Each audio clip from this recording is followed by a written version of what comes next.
మాకున్న సమాచారం నిన్నటి నుంచి డంపులు మార్చేస్తూ ఉన్నారు. ఎప్పుడైతే నిన్న డంపు బయటకు వచ్చిందో రాత్రి నిన్నటి నుంచి మొదలైపోయింది.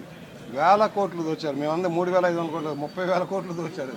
అది దొరుకుతుంది తక్కువే. కానీ నిన్నటి నుంచి డంపులు మారుస్తున్నారు. జగన్మోహన్ రెడ్డి గారికి ఉనుకుబుట్టి ఎక్కడెక్కడ ప్యాలెస్లో దాచినవన్నీ కూడా తరలిస్తూ ఉన్నారు. డంపులన్నీ మారుస్తూ ఉన్నారు. కొత్త ప్రదేశాలకు మారుస్తూ ఉన్నారు. అన్నీ దొరుకుతాయి. ఇవాళ కాకపోతే 2 ఒకటే అతనంటే భయం. ఆ హత్యా రాజకీయాలకు పేరు మోసిన జగన్మోహన్ రెడ్డి గారి కుటుంబానికి సంబంధించి భయం ఉంది. అయ్యో నిజం చెప్తే వాస్తవాలు చెప్తే మనం చంపిస్తాడేమో. ఎందుకంటే గత అనుభవాల దృష్ట్యా భయభ్రాంతికి గురవుతున్నారు. కానీ తప్పదు, వాస్తవాలు వెలుగులోకి వస్తాయి. ఇవాళ ఈడీ కూడా రంగంలోకి వస్తుంది. కేవలం 100 కోట్ల రూపాయల దానికే ఢిల్లీలో లిక్కర్ కుంభకోణం చేసాం. 1000 కోట్ల కుంభకోణాన్ని ఎలా వదిలేయాలి? మళ్ళీ కక్కించాలి, దాన్ని వసూలు చేయాలి.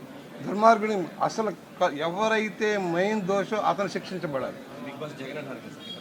100% బిగ్ బాస్ జగన్ సీఎంగా అధికార దుర్వినియోగం చేసి దోచుకున్నాడు కనుక అతనే ముఖ్య దోషి. అతనే రాజమండ్రి సెంట్రల్ జైలు వసూలు లెక్కాల్సిన రోజులు దగ్గరలో ఉన్నాయి. అవుతుందని భావిస్తా ఉన్నాం.